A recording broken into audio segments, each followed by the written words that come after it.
Yo'l yuzidan aka qidirsangiz ham bunaqa narxga topa olmaysiz. Bugun sizga 628 sotiq bo'lgan o'zini 700 kvadratdan oshiq binosi bilan ideal narxga ko'rsataman. Mana shundoq Stroy Mart bozori bor-ku, o'shandan kevurish, yo'l yuzi, betonkani bo'yida joylashgan. Yana bitta plusiga keladigan bo'lsak, aka 4 ta tarafimizni ko'cha.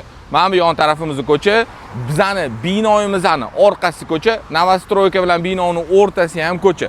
Siz bemalol 3 ta 4 ta joydan kiradigan sharoit ham qo'rsangiz bo'ladi. Oldina qarang, parkovka qilishga joylarimizni bemalol ko'rayotganingizdek, masjid o'ziga ham bir 30 ta 40 ta mashina ketadigan joy qilib qo'ysangiz bo'ladi.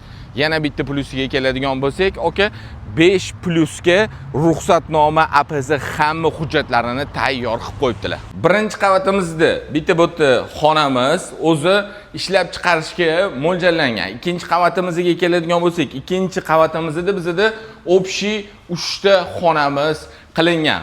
Birinchi qavat uchun bu yerda sanuzelimiz, sklad uchun mo'ljallangan bitta xonamiz bor va bu yoqdan bo'lsa bizani ishlab chiqarishimizga o'tiladi. Patologlarimizni balandligi ko'rayotganingizdek 8 metr. 4 ta tarafi ko'cha dedimi aka? Mana bu yon tarafimizda bemalol ko'chaga chiqib ketsa bo'ladigan sharoitlarimizgacha qilingan. Novostroykamizni mana shundoq yoni, mana bu yon tarafimizdan ham shundoq yo'lga chiqib ketsa bo'ladi. Ko'ryapsiz, masjidda ham bemalol kiradigan, mashina kiradigan joy qilib qo'ysangiz bo'ladi.